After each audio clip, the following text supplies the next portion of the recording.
Gary Sanchez. Getty Images. The Yankees stayed away from signing free agent stars Bryce Harper and Manny Machado, who wanted too many years and too many dollars. They also didn't acquire catcher JT Realmuto from the Marlins. Not pursuing Realmuto, who ended up with the Phillies, was a strong signal the Yankees believe Gary Sanchez will rebound from a brutal 2018 season. With the first official step in that process commencing Wednesday in Tampa, when Yankees pitchers and catchers report to George M. Steinbrenner Field for spring training, some believe the 26-year-old Sanchez will be the biggest story. Will his ability to block balls improve after leading the majors with 18 passed balls in 2018? How about reducing the number, 45, of wild pitches with him behind the plate? Sanchez is too good of a hitter not to significantly improve on last year's .186 average and .697 ops while limited to 89 games due to 2 stints on the DL with right groin problems. 5 postseason games didn't change the narrative. Sanchez went 3 for 18, .167, with a .756 ops. He did hit 2 homers and drove in 4 runs in Game 2 of the ALDS at Boston. Sanchez can expect to draw a crowd for ball-blocking drills as well as eyeballs being trained on his batting practice sessions as he comes back from left, non-throwing, shoulder debridement surgery. I believe in Sanchez.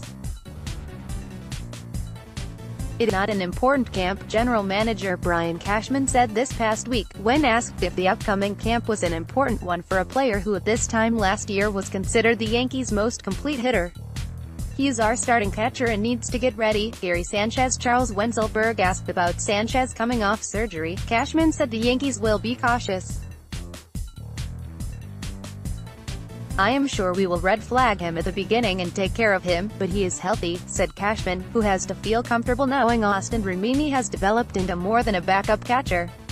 This past week in Tampa, Sanchez refused to use the shoulder or groin issues as an alibi for the poor season. I don't give excuses, Sanchez told the Post's Greg Joyce this past week. Last year was a bad year. We're in a new year, a different year. A year ago the Yankees had 100 wins, but finished 8 games behind the eventual World Series champion and blood rival Red Sox in the AL East. And the Red Sox squashed the Yankees in 4 ALDS games.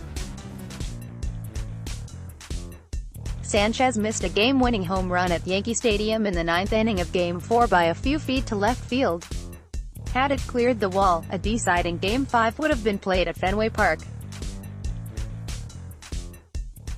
Though the Yankees didn't sign Harper or Machado, who still are without jobs, they made moves to improve a club that reached the century mark in victories despite Aaron Judge missing 6+ weeks with a chip fracture in his right wrist.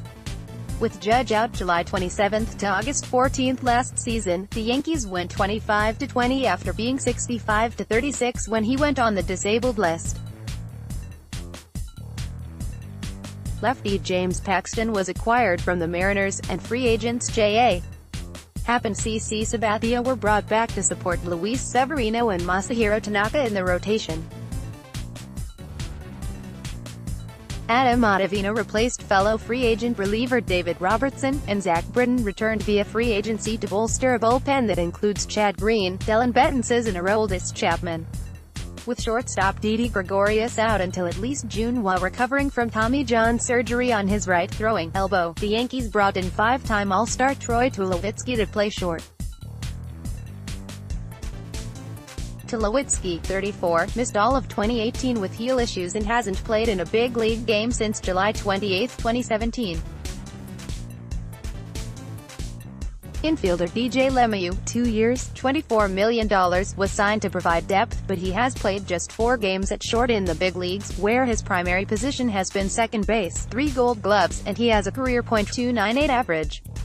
That could lead to second baseman Gleyber Torres filling in at short and LeMahieu playing second if Tulowitzki doesn't perform or is hurt. Even if Troy is completely healthy, there's gonna be some significant playing time for Gleyber at shortstop until Didi comes back, Aaron Boone told the Post's Steve Serby this past week. Like every spring camp, situations will develop under the palm trees that grab attention. Last March it was how Giancarlo Stanton would take to left field, and what Miguel Andujar and Torres would look like. This time it is Sanchez who will draw the most attention in games which the score doesn't matter but performance will.